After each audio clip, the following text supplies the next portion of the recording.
성취될 언약의 말씀이 종의 입술을 통하여 우리 온 성도들에게 전달되어지는 축복의 시간 되게 하시며, 말씀이 선포되는 중에 나도 모르는 여러 문제가 치유되고 온전한 하나님의 백성으로 회복되어지는 축복의 시간 되게 하옵소서.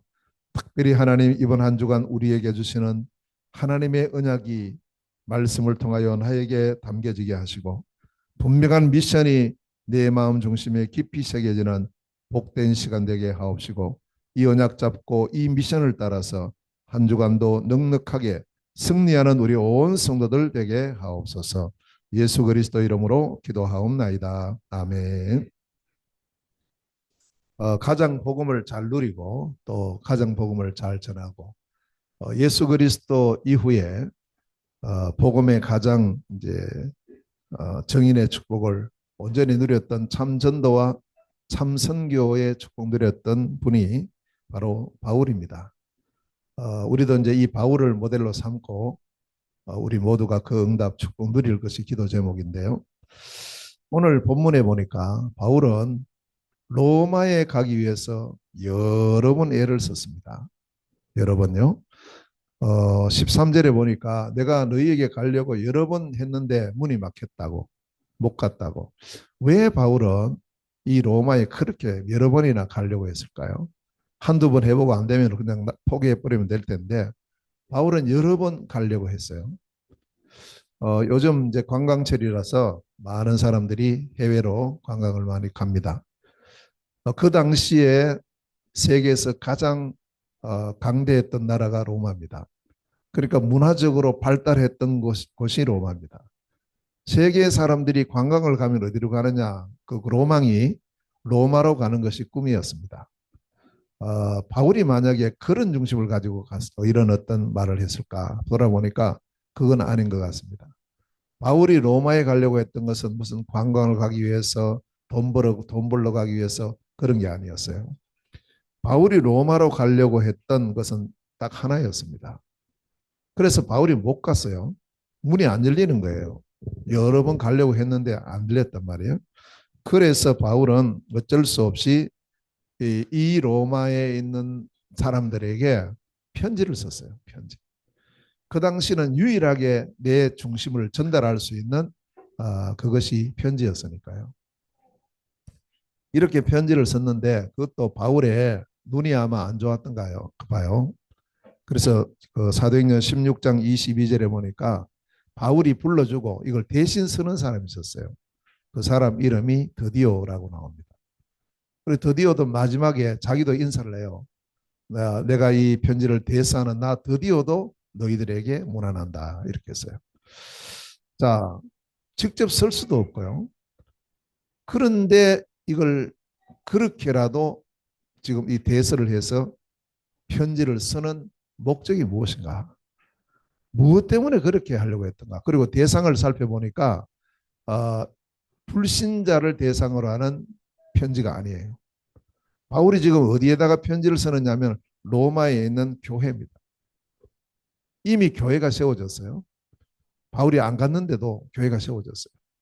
그리고 거기서는 이제 교회가 세워졌다는 것은 예배가 드려지고 있었고 성경이 있고 복음도 들었고 예수 믿는 사람이 있다는 거죠. 그럼 우리가 생각할 때는 아니 굳이 가려고 하면은 뭐 복음 한 번도 못 들은 불신 현장으로 가야지. 왜 거기 교회에다가 이렇게 가려고 바울이 애를 쓰는가? 이래 생각할 수 있죠. 저는 바울의 심정을 조금 이해를 합니다. 조금. 지금 많은 사람들이 교회를 다니고 있죠. 열심히 신앙생활을 하고 있습니다. 근데 그 중심을 가만히 들여다보면 복음 중심이 아닌 신앙생활을 하는 사람이 많아요. 다시 말하면 종교적인 신앙생활을 하는 사람들이 많다는 거예요. 바울이 그것을 봤어요. 로마가 세계복음화의 센터인데 이 여기 세워진 이 교회가 어떤 복음이 자리 잡고 있느냐에 따라서 그 영향이요 전 세계로 가는 거예요. 여기 만약에 희미한 복음이 자리 잡고 있으면 희미한 복음이 전해지겠죠. 틀린 복음이 자리 잡고 있으면 틀린 복음이 조금은 전거되겠죠. 바울은 이제 이걸 봤어요. 그래서 바울이 그렇게 가려고 했던 이유가 딱 하나였습니다. 15절에 나오죠. 나는 할 수 있는 대로 로마에 있는 너희에게도 복음 전하기를 원한다. 바울이 발견했던 복음, 하나님 주신 참된 복음, 이 복음을 나도 너희들에게 전하기를 원한다. 이것이 바울이 로마로 가려고 했던 유일한 소원이었습니다. 지금도 우리는 그런 중심을 가지고 불신자들에게 복음 전하는 것은 당연히 전해야 되겠고요. 많은 기존 신자들도 복음을 잘못 알고 있고 복음을 희미하게 알고 있고 복음을 틀리게 알고 있어요. 그러니까 어쩔 수 없이 틀린 복음을 전하고 희미한 복음을 전하고 잘못된 복음을 전할 수밖에 없어요. 그리고 우리가 불신자들을 복음 전하는 것 중요합니다. 해야 됩니다. 당연히 해야 되죠.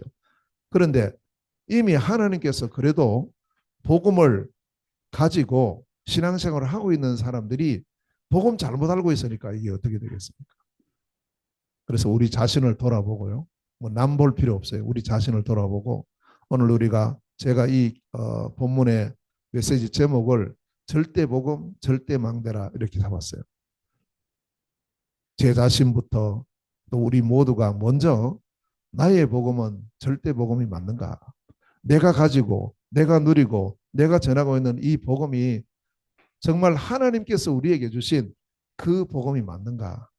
이 부분을 확인하는 축복의 시간 되셔서 정말 우리를 만나는 모든 사람들은 우리가 전하는 복음의 대상자들은 정확한 복음, 참된 복음이 전달되어서 이들이 이 복음으로 완전한 하나님 자녀의 신분과 권세를 누리며 또 이 복음 가지고 모든 생명을 살리는 새로운 삶이 시작되는 그런 축복의 시간이 되시기를 주의 이름으로 축원합니다.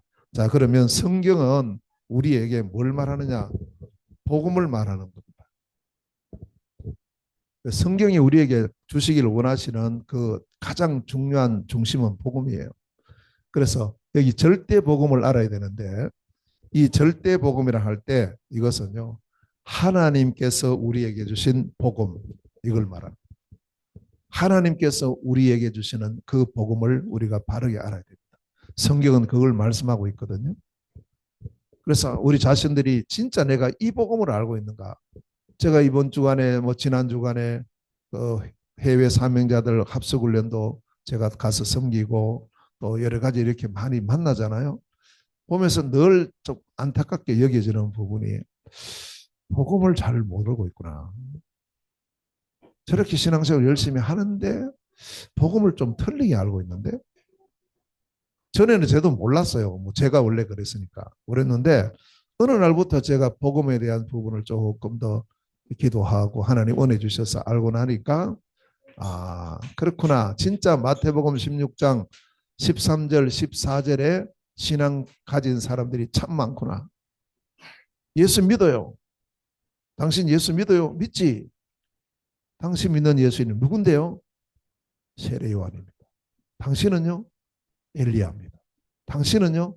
예레미야입니다. 당신은요? 여러 선지자 중에 한 사람입니다. 이렇게 신앙생활을 하고 고백을 하고 있어요. 그럼 그게 그때만 그랬었냐? 예수님 당시에 아니에요. 지금 더 심하죠. 예수님을 직접 보고 직접 예수님 말씀 듣고 예수님 행하실 이적도 보고 예수님 병자 고친 것도 보고 예수님 주시는 떡도 얻어먹고 직접 만난 사람도 그렇게 고백이 됩니다. 그렇다면 우리는 예수님 직접 본 사람 누가 있어요? 아무도 없어요. 저도 못 봤는데. 우리는 말씀을 듣고 이 복음을 알아요. 직접 눈으로 본 적이 없어요. 영적으로는 우리가 만나지만 눈으로 본 적이 없어요. 아무도 없어요. 예수 그리스도 십자가 지시고 부활하시고 승천하신 이후에는 예수 그리스도를 본 사람이 지구상 아무도 없다 이 말이에요. 그런 우리가 이 복음을 알게 된 것은 천지가 개벽할 일이고요. 보지도 않고 보고도 못 믿는 거예요. 보고도 엉뚱한 소리 하는 거예요. 보고도. 이때 베드로가 고백을 하잖아요. 정확한 복음을 고백을 하니까 다른 거 아무런 조건이 없었어요. 바요나 시모나 네가 복이 있구나. 이를 이게 알게 하신 분은 하늘에 계신 아버지시다. 너의 실력도 너의 능력도 너의 인격도 아니다. 하나님의 은혜다. 이 복음 알게 된 것은 하나님의 전적인 은혜다. 내가 이 반석 위에 내 교회를 세우고 음부의 권세가 절대 너를 이기지 못하고 천국 열쇠를 너에게 준다. 다 주신 거예요. 그래서 우리가 복음을 어떻게 하느냐 이게 전부다. 전부다. 그래서 우리가 전하는 우리가 현장에서나 만남을 통해 복음 전할 때는 정확한 복음이 전거돼야 돼요. 꼭 그렇게 하려면 내가 이 복음을 알고 이 복음 가지고 누리고 있어야 되죠. 자, 하나님 주신 절대 복음, 성경이 말씀하는 절대 복음, 그 이전에 우리는 먼저 무엇을 알아야 되느냐? 이 세상의 시작은 어떻게 시작됐는가? 이것부터 알아야 돼. 시작을 알아야죠. 그 시작은 하나님의 창조로부터 시작됩니다. 뭐 누가 뭐라 해도요. 창세기 1장 1절에 태초에 하나님이 천지를 창조하시니라. 이게 시작입니다. 뭐 우연히 만들어지고 무슨 우연히 무슨 뭐 지나고 아닙니다. 다 거짓말이에요. 안 만들면 없어요. 무엇 하나라도 만들지 않으면 없습니다. 그냥 생기는 게 어디 있어요? 하물며 이 지구가, 하물며 우리 인간을, 하물며 우리가 이 우주가 어떻게 저절로 펑 터져가지고 만들 그런 게 어딨냐고요. 만드신 분이 계시죠. 성경은 분명히 말씀합니다. 태초에 하나님이 천지를 창조하시니라. 여기서부터 모든 것이 시작되죠. 그래서 하나님께서 먼저 이 세상의 모든 것을 창조합니다. 이게 창세기 1장 1절에서 31절에 나와요. 어떻게 세상을 창조하셨는가 보니까 하나님께서 말씀으로 창조하셨어요. 그래서 이 말씀이 중요한 거예요. 말씀의 능력은요. 창조의 능력이 있어요. 창세기 1장 3절에 빛이 있으라 빛이 생긴 거예요. 말씀의 능력. 이 말씀의 능력은 지금도 그대로 유효한 거예요. 그래서 우리가 말씀을 붙잡으라는 거예요. 하나님은 이 말씀을 이루시니까 영원한 말씀, 반드시 성취되시는 말씀, 살아 역사하시는 그 말씀, 이 말씀으로 세상을 창조하셨고, 자 그리고 두 번째 창조한 모든 것을 보면 어떻게 이 일을 이루시냐 할 때 창조의 순서가 나와요. 아무렇게나 하시지 않았어요. 제일 먼저 기초를 창조하시고 그리고는 구체적인 것을 창조합니다. 이게 하나님의 질서의 하나님이에요. 아무렇게나 하지 않습니다. 항상 하나님은 질서 있게 합니다. 먼저 기초를 해놓고 거기에 구체적인 것. 빛을 창조하시고 해와 달과 별을, 물을 창조하시고 물에 살아갈 물고기, 땅을 만드시고 나무, 동물, 짐승을 다 만드시고. 이게 하나님의 창조 원리입니다. 자, 그리고 세 번째로 모든 피조물이 어떻게 살아가느냐는 생존 원리, 행복 원리가 있어요. 그 원리는 너무나 단순합니다. 안에 있으면 돼요. 안에. 물고기는 물 속에 있으면 살아요. 나무는 땅에 뿌리를 박으면 살아요. 새는 공중에서 살아요. 그게 원리라니까요. 그걸 떠나면 뭐가 옵니까? 죽음이 와요. 그게요. 자, 그리고 두 번째 하나님께서 창조하신 것이 인간입니다. 첫 번째 창조된 인간을 원래 인간이라 이렇게 표현을 합니다. 자, 이 인간을 창조할 때 창세기 1장 26절에서 28절에 말씀하고 있죠. 인간을 어떻게 창조했습니까? 다른 피조물하고는 달라요. 인간을 창조하시기 전에 먼저 하나님께서 계획하셨어요. 이게 26절입니다. 우리가 우리의 모양대로 우리의 형상을 따라 인간을 만들자라고 계획하신 거예요. 성삼위 하나님의 계획. 그 계획을 따라서 인간을 창조하셨는데 하나님의 형상대로 만드셨다. 27절입니다. 자, 하나님의 형상. 하나님의 형상이 뭡니까? 하나님을 닮은 존재, 하나님과 함께하는 존재, 그리고 신분적으로 볼 때 하나님의 자녀로. 이게 우리 인간에게 주신 신분입니다. 하나님의 형상. 그래서 우리 인간은 하나님과 함께 해야 될 신분이에요. 그때 모든 것이 회복되고 주어집니다. 나중에 나오지만 문제는 뭐가 문제겠습니까? 하나님을 떠난 것이 문제가 되는 거예요. 다른 것이 문제가 아닙니다. 자, 이렇게 하나님의 형상을 따라 인간을 창조하시고 세 번째, 이 인간에게 처음부터 복을 주셨다. 28절입니다. 생육하고 번성하고 충만하고 온 땅을 정복하고 다스리라. 온 세상을 다스리는 복을 주셨어요. 그러니까 우리는 하나님의 형상 안에서 하나님 주신 복을 누리면서 살아갈 존재. 그러니까 우리 모든 사람은 행복해야 돼요. 그게 정상입니다. 지금은 우리가 행복하지 않으니까 행복하려고 막 노력하잖아요. 이 비정상인 거예요. 원래 인간은 행복했어요. 뭘 취하고 노력하고 뭘 얻어서 행복한 게 아니고 하나님의 형상대로 지원받은 인간 그 자체가 행복이었다니까요. 노력을 얻은 행복이 아니었어요. 하나님 주셨어요. 이미 다 주셨어요. 그러면서 이 모든 것을 누릴 수 있도록 하나님께서 언약을 줍니다. 하나님의 언약. 이게 창세기 2장 17절입니다. 언약 안에서. 이 언약이 선악을 알게 하는 나무를 열매를 먹지 말라는 언약입니다. 그래서 인간은 이 언약 안에 있으면 모든 행복이 주어지는 거예요. 언약 안에. 물고기는 물 속에 있으면 되죠. 나무는 땅 속에 뿌리 박으면 되죠. 새는 공중에 있으면 돼요. 인간은 하나님의 언약 안에 있어. 선악을 알게 하는 나무 열매를 먹지 말라. 그 언약 순종 속에 모든 행복, 모든 것이 보장이 되어 있어요. 우리는 행복해야 돼요. 어디 있어요? 언약 안에서. 우리는 행복해야 됩니다. 어디 있어요? 언약 안에서. 그래서 이 언약 안에서 행복을 누렸죠. 완전한 행복을 누린 곳이 에덴 동산입니다. 자, 이게 원래 인간에게 주어진 축복이었습니다. 자, 그러면 이러한 인간에게 어느 날 문제가 온 거예요. 이게 안 왔어야 되는데 어느 날 문제가 옵니다. 인간이 타락하는 문제가 오죠. 그것이 근본 문제입니다. 원래 우리에게 주신 게 이건데 이걸 몽땅 잃어버리는 사건이 발생이 돼요. 이게 창세기 3장 1절에서 24절입니다. 어떤 문제가 왔습니까? 어느 날 눈에 보이지 않는 타락한 천사장 마귀가 뱀이라는 도구를 이용해서 인간을 찾아왔어요. 그래서 뭐 했느냐? 인간으로 하여금 인간에게 유혹합니다. 거짓말합니다.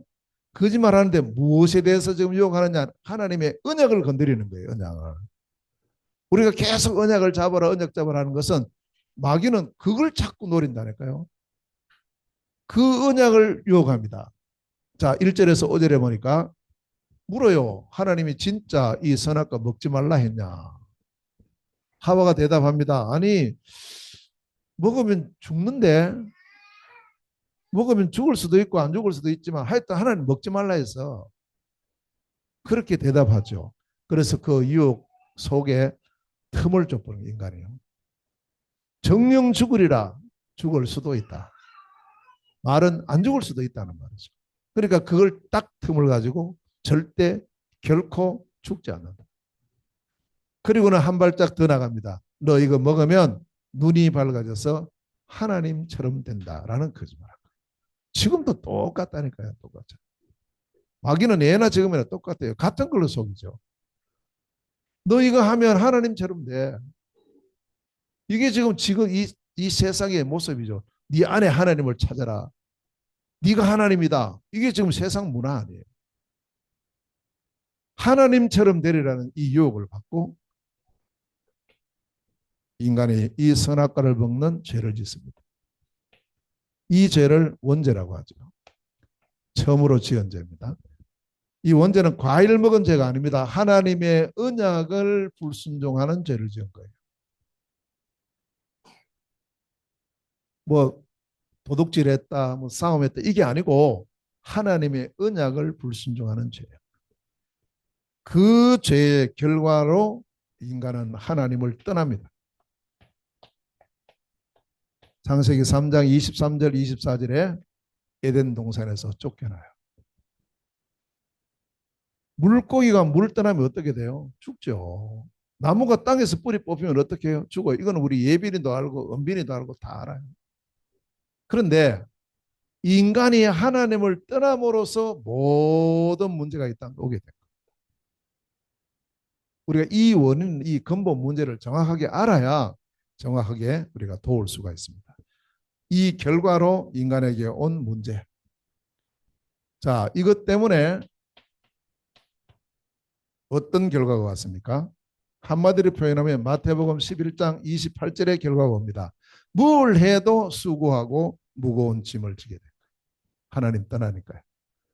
그래서 사람들은 이때부터 중심이 하나님 중심에서 뭘로 바뀌어 버리느냐? 이제는 나 중심으로 바뀌어요. 돈 중심으로 바뀌어요. 어떻게 하든지 성공해야 되겠다. 지금도 우리 세상 보세요. 정치나 이런 거 보면 어떻게 하든지 성공하려고 올라가려고 얼마나 합니까? 나중에 감옥 들어가는 건 들어가는 거고 지금 올라가려고. 세 가지 잘못된 중심에 빠지죠. 문화는 어떻게 되어 있습니까? 전부 지금 문화 자체가 무속 문화, 점술 문화, 우상 문화로 완전히 세 가지 문화로 빠졌죠. 참. 근데 몽골에 가도 역시 마찬가지입니다. 전부 문화가요. 무속 문화예요. 점술 문화예요. 귀신 문화입니다. 다 이 문화가 이게요. 문화화되어 있는 거예요. 문화화. 이게 우리나라 문화다 이렇게 말하는 거예요. 좀 알고 보면 이것 때문에 생긴 건데 이것 때문에 결국 사람들은 6가지 불신자 상태에 빠져버립니다. 신분이 마귀 자식이 됩니다. 마귀 섬기죠. 우상 섬기죠. 정신적인 문제 올 수밖에, 육신의 질병이 올 수밖에, 죽음 이후에 지옥이 올 수밖에, 후대 문제 계속 오게 되는 거예요. 이게 인간의 운명입니다. 여기서 못 빠져나오는 거예요. 사람들이 지금 이렇게 되어 있습니다. 자, 이 결과 속에 있을 때 이걸 어떻게 하든지 해결해 보려고 인간이 열심히 노력하잖아요. 지금 열심히 노력하고 있습니다. 사람들이. 어떻게 하면 행복할까? 그런데 노력의 결과 뭘 하든지 안 돼요. 절대 불가능해요. 절대 불. 뭐가 안 되느냐? 노력이 잘못됐단 말이냐? 아닙니다. 노력은 좋은 거예요. 사람이 뭐 공부 열심히 합니다. 철학, 또 어떤 선행, 또 어떤 사람들은 열심히 또 뭐 돈을 벌고 좋죠. 다 좋아요. 그리고는 나름대로 열심히 합니다. 그런데 이거 가지고 조금 불신자 상태는 약간 해결될 수 있어요. 이거는요. 임시적으로 해결될 수 있습니다. 그런데 근본 문제는 손도 못 대요. 할수록 점점 이 속으로 빠져들어가는 거예요. 전부 다. 그래서 인간이 나름대로 만들어낸 최고의 이제 이 노력이 뭐냐? 종교예요. 종교를 만들었죠. 종교는 뭐냐? 인간이 하나님을 찾아가는 게 종교입니다. 복음은 뭐예요? 하나님이 인간을 찾아오는 겁니다. 완전 반대예요.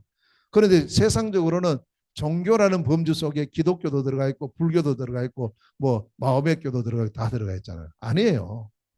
근본 다른 거예요. 그래서 이 복음은 종교가 아니라니까요.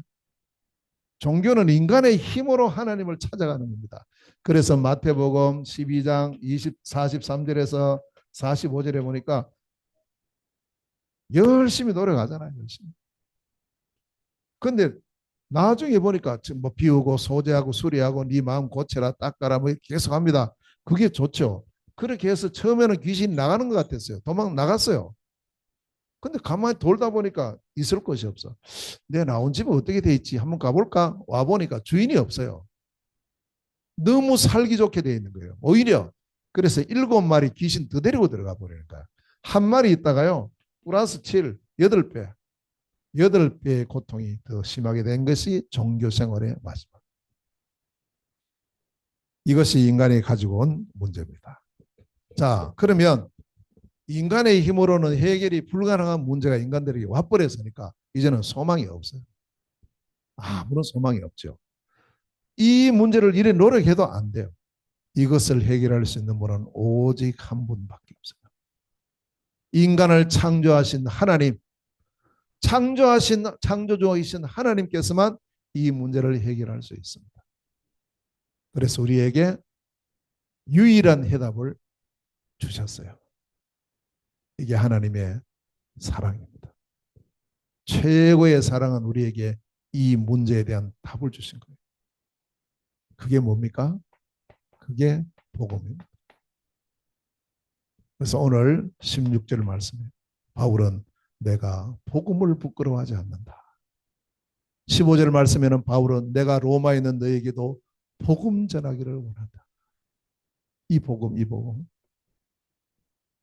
이 복음은 하나님의 최고의 사랑입니다. 요한복음 3장 16절. 하나님이 세상을 이처럼 사랑하사 독생자를 주셔서 이게 복음을 주신 거예요. 이는 저를 믿는 자마다 멸망치 않고 영원한 생명을 얻게 하려 하십니다. 이 복음은 오늘 16절에 보니까 하나님의 능력이다. 그래서 누구든지 이 복음을 믿어버리면요 문제가 끝나버리는 게 있죠. 왜냐? 이 복음은 하나님의 능력이기 때문이다. 이 복음이 누구냐? 창세기 3장 15절. 여자의 후손이 와서 뱀의 후손의 머리를 박살내고 거기서 너희들을 건진다는 거예요. 그게 복음이에요. 그럼 이 여자의 후손이 누구냐? 그걸 우리에게 밝혀주고 있는 성경이요. 구약 성경이에요. 이사야서 7장 14절에 이 여자의 후손은 임마누엘로 오신다. 보라 처녀가 잉태하여 아들을 낳을 것이요 그 이름은 임마누엘이라 하리라. 하나님이 사람이 되어 오셔야 되는 거예요. 우리 문제 해결하시려고요.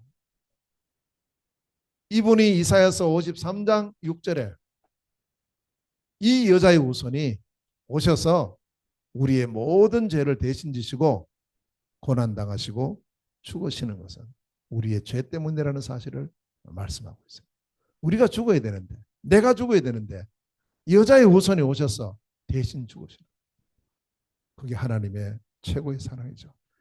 죽음으로 끝나면 안 됩니다. 이분은 반드시 시편 16편 10절에 부활하셔야 돼요. 그냥 사람이 아니고 우리를 구원하실 분이라는 증거로 다시 부활하실 것을 시편 16편 10절에 밝히 말씀합니다. 주의 거룩한 자는 죽음에 매여 있을 수가 없어요. 부활해야 돼요. 그게 증거가 됩니다. 자, 그러면서 부활하셔서는 요엘서 2장 28절에 말세의 남녀 종들에게 내 영을 부어주겠다. 성령으로 역사하셔야 돼요. 지금 그분이 성령으로 역사하고 계시잖아요. 지금. 그리고 다니엘서 7장 13절에 반드시 다시 재림하셔야 돼요. 인자 같으시니가 하늘 구름을 타고 다시 오신다고 약속하셨어요. 이분. 구약에서 밝히고 있는 이분. 이게 복음인데 이분이 누구시냐? 이분이. 이걸 한마디로 표현하면 어떻게 표현될 수 있습니까? 이분이 바로 그리스도예요. 기름 부음 받은 자의 삶 직분을 가지신 그리스도. 우리를 구원하시려면 어떤 능력을 가지고 있어야 됩니까? 마귀 권세를 이겨야 돼요. 거기서 우리를 건져내야 되니까요. 그래서 이 마귀의 권세를 이기는 참 왕이셔야 돼요. 요한 1서 3장 8절에 하나님의 아들이 나타나신 것은 마귀의 일을 멸하셔야 되는 거예요. 그래야 우리를 거기서 건질 수가 있어요. 마귀 못 이기면요. 목 아무리 해도 안 돼요.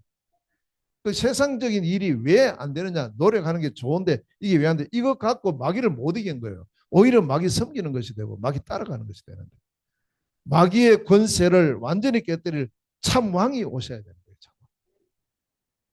두 번째, 우리의 이 원죄, 우리의 모든 죄 문제를 해결하실 참 제사장이 오셔야 돼요. 왜냐, 제사장이 하는 일이 우리의 죄 문제를 해결하는 일을 합니다. 그 직분이 그렇거든요. 그래서 로마서 5장 8절 말씀해 보니까 그리스도께서 우리의 죄를 위하여 죽으시고 그리스도께서 우리의 죄를 위하여 죽으시고 우리의 모든 죄 문제를 해결하시는 참제사자. 하나님 만나는 길을 열어야 돼요. 그래서 이 길을 여시는 직분이 참 선지자. 요한복음 14장 6절에 내가 곧 길이요 진리요 생명이니 나로 말미암지 않고는 아버지께로 올 자가 없다. 참 왕이시요 참 제사장이시요 참 선지자는 공통적으로 이 직분이 세워질 때 머리에 기름을 부어요. 네. 그래서 기름을 부어 세우는 삼직을 통해서만 우리 문제가 해결되는데 이것을 합쳐서 그리스도라고. 네. 꼭 기억하셔야 됩니다. 우리 성도님들만큼이라도요. 꼭 기억하셔야 돼요. 하나님 주신 유일한 해답은 복음인데 이 복음이 무엇이냐 할 때 이 복음은 오직 그리스도입니다. 자꾸 이게 뒤섞여요. 왜냐? 신앙생활을 할 때 처음부터 이거 바로 들어야 되는데 이거 못 들었어요. 저도. 교회 가니까 그냥 예수 믿으라 하더라고. 그러니까 우리 예수 믿죠. 이랬다고. 그래서 신앙생활이 시작된 거예요. 저는요. 그 나중에 보니까 뭐 예수 그리스도 나오고 그리스도 예수 나오더라고. 그냥 이름인가 생각했어요. 저는요. 그냥 뭐 예수라고 해도 되고 그리스도 해도 되고 그렇게 알았어요. 그 이게 명확한 복음이 제게 오질 않았어요. 그 저만 그러면 좋겠는데 대부분의 사람들이 그래 돼 있는 거예요. 지금. 그 이게 이거지 뭐 그거지 뭐 이거 다 그렇게요. 완전히 혼합되어 있어요. 이번에도 그 합숙훈련 가서 이제 강사 목사님이 그리스도에 대해서 막 설명하는데 그러면 통역자도 그리스도만 말해야 되거든. 근데 통역자 입에는 뭐가 붙어 있느냐? 예수 그리스도가 붙어 있어 가지고요. 그냥 같이 나가 버려요. 그렇게 하면 듣는 사람들은 통역 메신저의 말을 못 알아듣잖아요. 한국말 못 알아들으니까 통역자의 말만 알아들어요. 그럼 어떻게 돼요? 명확한 복음 전달이 또 잘 안 되는 거예요. 그러다 보면. 그래서 참 통역자가 정말 중요해요. 그 제가 그 자리에서 좀 손들고 말하고 싶다가 그 말을 못했는데 정 아닌데 지금 그리스도를 설명하는데 자꾸 예수 그리스도 하는 거예요. 예수 그리스도. 사단은 이것만 모르게 합니다. 꼭 기억하셔야 돼요. 사단이 벌벌 떠는 그 이름은 오직 그리스도예요. 이 앞에 꼼짝 못하는 거예요. 이 마귀 원세가 깨지는 이름이 뭐냐? 참왕이신 그리스도 앞에서 깨져버려요. 우리의 모든 죄 문제 참 제사장이신 그리스도 앞에서 죄와 저주 문제가 끝이 나요. 하나님 만나는 길, 참 선지자이신 그리스도 앞에서 하나님 만나는 길이 완전한 길이 열립니다. 그래서 하나님 주신 복음은 그리스도라는 사실입니다. 아멘. 명심해야 돼요. 명심해야 돼요. 이건 말해놓고 뭐 나중에 말하지 그래 생각하기 쉬운데 아니에요. 처음부터 정확한 복음을 말해줍니다. 그리스도의 복음이 증거되고 그 복음이 그 속에 들어가야 돼요. 그때 허감설이 다 무너져요. 교회 다닌다고 됩니까? 아니에요. 그냥 예수 믿는다고 됩니까? 많은 사람이 예수 믿는데 똑같은 것처럼 보이지만 아니라니까요. 엘리야, 예레미야, 세례요한 이렇게 믿는 사람이 얼마나 많은데요. 자, 그래서 우리는 유일한 해답이신 복음, 이 복음이 그리스도인데 하나님의 약속대로 그리스도를 이 땅에 보내셨다고요. 드디어 이게 진짜 복음 아니에요. 그래서 이 땅에 오신 그리스도, 사람으로 태어나신 그리스도, 그 이름이 예수예요. 이 예수는 누구지요? 그리스도의 성취자입니다. 그냥 예수 아닙니다. 그리스도의 성취자입니다. 그래서 예수님의 탄생을부터 쭉 보면은 예수는 진짜 그리스도구나 하는 사실이 우리가 믿어지는 겁니다. 누가복음 2장 10절에서부터 21절에 보면 예수님 탄생이 나와요. 그런데 예수님 탄생 이전에 10절에서는 뭐라고 말했냐니까 내가 너희들에게 온 백성에게 미치는 큰 기쁨의 좋은 소식을 전한다 그래요. 복음 전한다는 거예요. 목자들에게 천사들이 복음을 전했어요. 복음을요. 그 복음 내용이 뭐냐? 11절에 보니까 오늘 다윗의 동네에 너희를 위하여 구주가 나셨는데 그분이 누군지 아냐? 그분이 바로 그리스도야. 성경에 명확하게 나와요.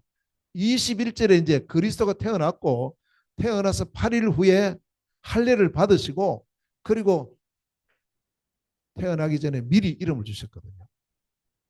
그 이름대로 지었는데 그 이름이 예수예요.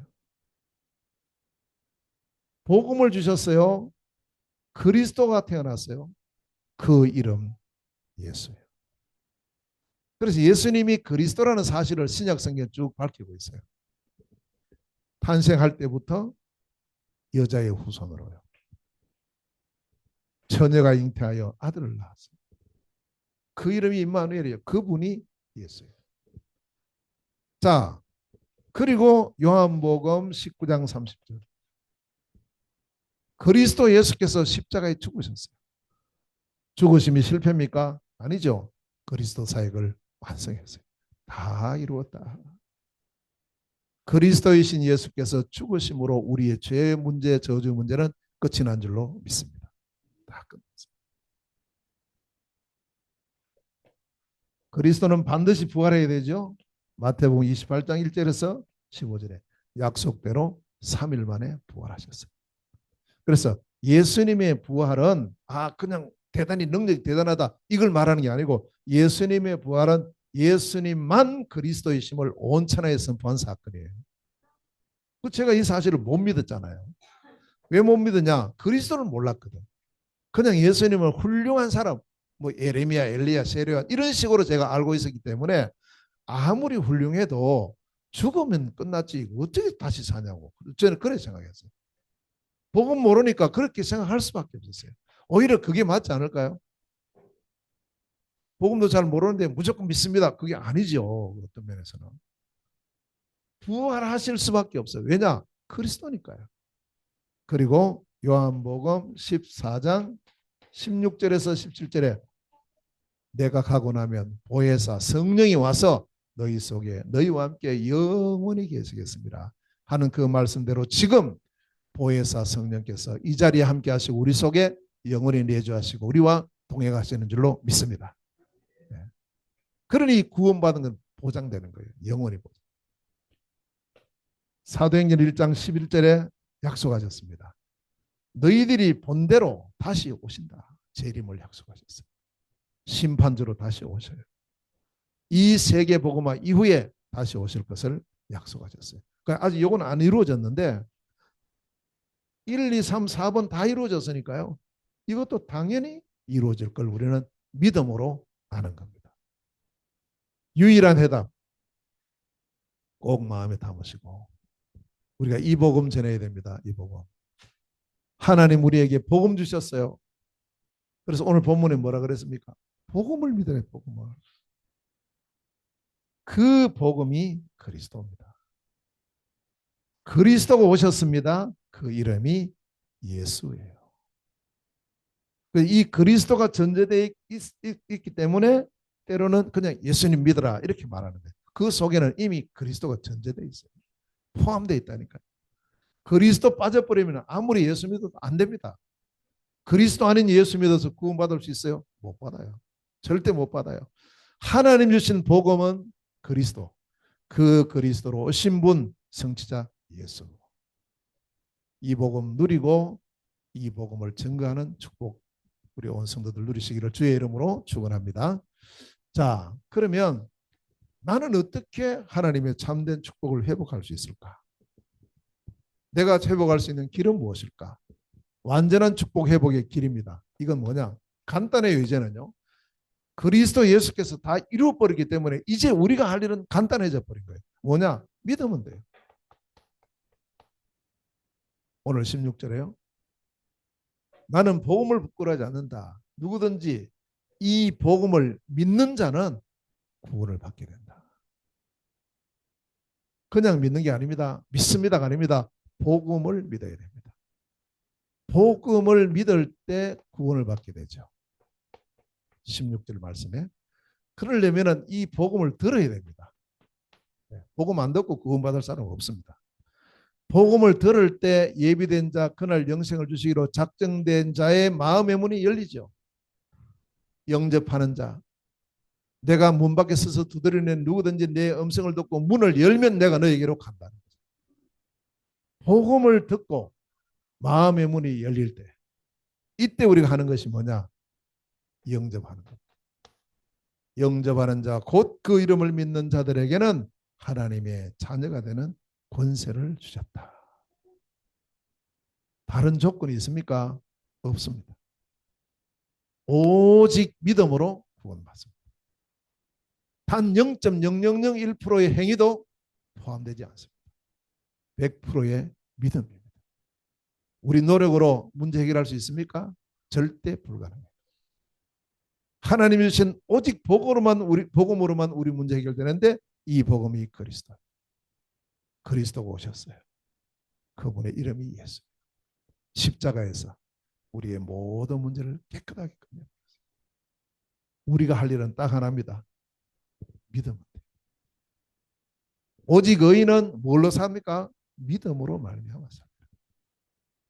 믿으시길 바랍니다. 참된 믿음 회복되고요. 자, 이렇게 됐을 때 두 번째 우리에게 뭐가 되느냐 하면 참된 축복. 하나님의 자녀 구원을 받는 순간에 우리에게 하나님의 진정한 축복이 회복이 됩니다. 첫째요. 신분이 회복돼요. 신분. 하나님의 자녀가 되는 신분. 이때 우리에게 신분 회복된 증거로 성령께서 내주하셔요. 영원히 성령께서 우리를 인도하셔요. 기도할 때마다 성령께서 역사하셔요. 이게 우리 신분입니다. 또 신분에 따르는 권세가 있습니다. 무슨 권세를 주셨어요? 이제 우리에게는 어마어마한 영적 권세가 주어지는데요. 주의 천군 천사가 우리를 돕습니다. 히브리서 1장 14절 말씀. 사단의 권세를 완전히 깨뜨리는 영적 권세를 우리에게 주셨어요. 권능을 줬습니다. 뱀과 증가를 밟고 또 내 이름으로 귀신을 쫓아내고 예수 그리스도 이름으로 우리는 어마어마한 권세가 이제 우리에게 주어진 겁니다. 이 땅에 살고 있지만 우리는 이미 천국 시민의 축복이 회복됐어요. 빌립보서 3장 20절에 오직 우리의 시민권은 하늘에 있다. 누가복음 10장 19절 20절 말씀에는요. 너희 이름이 하늘에 기록된 것으로 기뻐해라. 그리고 우리는 이 땅에 사는 동안에 할 일이 딱 이제 하나가 있어요. 다 받았잖아요. 이제는 우리가 신분도 회복됐죠. 권세도 회복됐죠. 다 회복됐는데 이제 우리가 이걸 가지고 뭘 해야 되느냐? 세계복음. 이 복음 모르는 사람들에게 이 복음을 전가하는 세계복음화가 이제 우리가 해야 될 유일한 사명이면서 이 속에 하나님의 모든 축복이 다 담겨 있어요. 그래서 제자들에게 이 복음 가진 제자들에게 말씀하잖아요. 마태복음 28장 19절에 너희는 가서 모든 민족으로 제자를 삼으라. 마가복음 16장 15절에 온 천하에 다니며 만민에게 이 복음 전해라. 바울은 그랬어요. 로마에 가려고 하는 거예요. 복음 전하기 위해서요. 복음. 저 교회 다니고 신앙생활을 하는데도 희미한 복음, 잘못된 복음 가지고 있으니까 너무너무 답답해서 내가 가야지. 이 로마가 얼마나 중요한데 이 로마가 잘못돼 버리면 세계가 잘못되는데 로마가 바르게 회복되면 세계가 회복되는데 그 마음 갖고 바울은 그렇게 로마로 가려고 합니다. 결국 가잖아요. 주 예수의 몸이 돼서도 상관없다. 나는 로마에 가서 이 복음을 전해. 실제로 나중에 보면 사도행전 28장 30절 31절을 보세요. 바울이 예수의 몸에 대해서 로마에 가서 거기서 뭐 했느냐? 예수 그리스도에 관한 것을 힘있고 거침없이 가르친 거예요. 우리가 이러한 정인으로 써야 될 줄로 믿습니다. 사도행전 1장 8절 오직 성령이 너희에게 임하시면 너희가 권능을 받고 예루살렘, 유대, 사마리아 땅끝까지 이르러 내 증인이 되리라. 이거 중요합니다. 내 증인이 되리라. 되어진대요. 되어진. 내 증인 내가 누굽니까? 예수님이에요. 예수님 누구예요? 그리스도예요. 예수가 그리스도이심의 증인으로 서라는 거예요. 어디를 가든지 누굴 만나든지. 그게 우리가 해야 될 사명. 여기에 하나님의 모든 축복이 다 주어집니다. 이 복음 전가하는 사람. 필요한 모든 것 회복시키겠다고 약속했어요. 별과 같이 빛나는 인생이 된다고 말씀하셨어요. 천배의 축복을 주시겠다고 약속하셨어요. 영원한 축복을 약속하셨어요. 이 속에 다 있습니다. 그래서 이제 우리가 할 일은 이 하나예요. 세계복음화인데 이제 무엇을 가지고 하는가 보니까 내 기능을 가지고, 내 직장을 가지고, 내 현장을 가지고, 내가 할 수 있는 모든 게 다 이제 여기에 집중이 되는 거예요. 그래서 우리의 목표 세계복음화. 그리고 저는 지금 붙잡고 있는 게 중화권 통한 세계복음화. 우리 교회도 같이 지포 선교 세계복음 다 그렇게 되어 있어요. 방향은 항상 우리는 이제 어디냐 세계복음 이렇게 딱 잡고 이 언약을 붙잡고요. 절대복음의 언약을 잡고 이제 우리가 할 일은 뭐냐 절대망대를 세우고 이걸 누리는 겁니다. 자, 절대망대를 누릴 때 뭐 해야 되느냐 이제 보세요. 매일 해야 될 게 있어요. 매일 말씀을 통해서 복음을 깊이 알아가는 것. 이게 우리가 할 일입니다. 매일요. 자, 그래서 에베소서 4장 19절에 이 복음에 그리스도의 복음에 깊이 뿌리 내리라. 깊이와 넓이와 넓이의 그 풍성함을 누리라. 말씀을 하시고 디모데후서 3장 14절을 말씀해요. 너는 배우고 확신한 일에 거해라. 네게서 배운 것을 알아. 이 복음이에요. 복음에 대한 말씀입니다. 말씀의 깊은 뿌리를 내리고 그리고 요한계시록 1장 3절 이 예언의 말씀을 읽는 자, 듣는 자, 지키는 자가 복이 있다. 말씀 읽고 말씀 듣고 말씀 지킨다는 마음에 담는 겁니다. 그런데 항상 중심이 복음 중심의 말씀입니다. 말씀을 통해서 복음을 계속 깨달아야 돼요. 여기 중심이 돼요. 그냥 성경 내용 많이 하는 거 아니에요. 성경 내용 잘 몰라도 돼요. 이 말씀을 통해서 하나님 우리에게 뭘 주기를 원하냐? 복음 주기를 원하신 거예요. 복음. 이 복음을 계속 알아가는 말씀 운동, 성경 공부.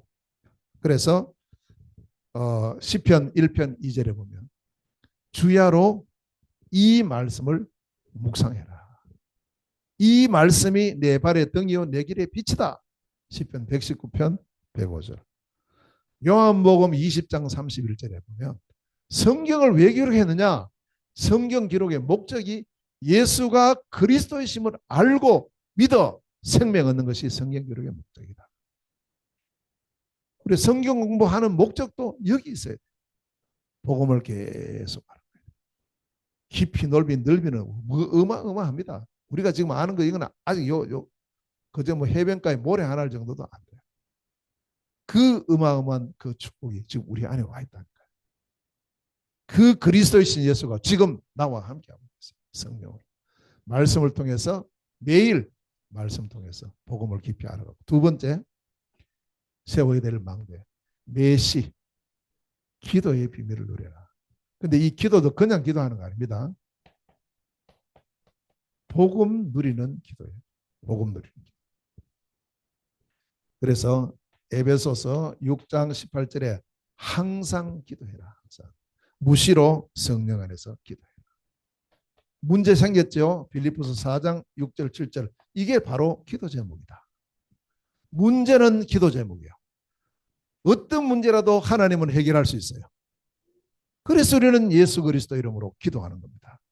자, 이렇게 해서 요한복음 16장 24절에 내 이름으로 기도해라. 내 이름으로. 복음 기도를 하라는 거예요. 지금까지는 너희가 내 이름으로 기도 안 했지 않냐. 이제부터 내 이름으로 기도해라. 그러면 반드시 너희들이 응답을 받을 것이고 너희 기쁨이 충만케 될 것이다. 누구 이름으로요? 그리스도이신 예수 이름으로. 그게 전부 하나님께 상달돼요. 문제만 보면은 힘들고 답답해요. 그런데 이 문제를 해결하실 하나님의 능력을 믿는다면 우리는 예수 그리스도 이름으로 기도하는 복음 누리는 기도입니다. 복음. 자, 그리고 세 번째, 매사. 일이 생겼어요. 여러 가지 일들이 일어납니다. 그것이 전부 알고 보면 전도와 선교의 문입니다. 이걸 통해서 복음이 전도되는 거예요. 하여튼 문제 딱 일어나면 전도의 시간표가 왔구나. 기회가 왔구나. 이렇게 보면 됩니다. 그래서 골로새서 4장 3절에 바울은 감옥에 있으면서도 이렇게 기도합니다. 하나님, 전도의 문을 열어주세요. 전도의 문은 어디서나 다 있습니다. 기도하시길 바랍니다. 어디서나 다 있다니까요. 하나님, 오늘 복음 받을 사람 만나게 하옵소서. 오늘 내가 가는 그 현장에 이 복음이 전달되게 하옵소서. 안 받는다면 말 안 해도 안 하면 돼요. 그 억지로 할 필요 없어. 그건 전도 아닙니다. 영생을 주시기로 작정된 자에게 복음이 전거되는 거예요. 그럼 쉽다니까요. 바울이 루디아에게 복음 전하는 거 쉬웠어요. 전도의 문이 열리면 쉽다니까요. 그럼 바울이 뭐라고 말하느냐? 하나님, 전도의 문을 열어주시는데 전도의 문이 열리면 나는 뭘 말할까요? 아니에요. 나는 그리스도의 비밀을 말하기를 힘씁니다. 분명히 나왔어요. 그리스도의 비밀, 그리스도의 비밀. 이건 말하는 게 전도입니다. 전도라는 게 따로 있고 선교 따로 있는 게 아니에요. 물론 대상은 다릅니다. 지역은 다릅니다. 내용은 똑같아요. 복음. 복음이 전달되는 게 전도예요. 복음이 전달되는 게 선교라니까요. 그래서 우리는 이 복음을 정확하게 알고 이것이 내게 완전히 망대가 돼서, 자, 망대는 모이는 곳입니다. 모일 때 무엇 때문에 모이느냐? 복음 때문에 모여지는 모임. 복음 안에서 모이는 모임. 오늘 우리의 모임이죠. 모여서 뭐 하느냐? 파수대예요. 그게 뭐합니까? 복음의 빛을 비추는 거예요. 복음의 빛을 계속 복음의 빛을 비추면 생명이 살아납니다. 율법의 빛을 비춰버리면 죽어버려요. 복음의 빛은 죽은 사람도 살리는 겁니다. 우리의 사명은요, 살리는 사명. 복음 자체가 살리는 거라니까요. 그래서 모든 세계와 소통하는 거예요. 복음으로 소통합니다. 복음 때문에 모이는 것, 복음을 비춰 생명을 살리는 것, 그리고 이 복음으로 소통하는 요 세 가지를 묶어서 절대 망대라고 말합니다.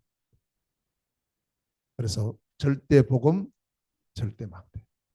이번 주간에는 이거 한시라도 놓치지 말고 이 언약 잡고 가는 모든 현장에 절대 복음의 빛이 비춰져서 절대 생명이 살아나는 이런 역사, 절대 망대의 축복 누리는 우리 온 성도들 되시기를 주의 이름으로 축원합니다.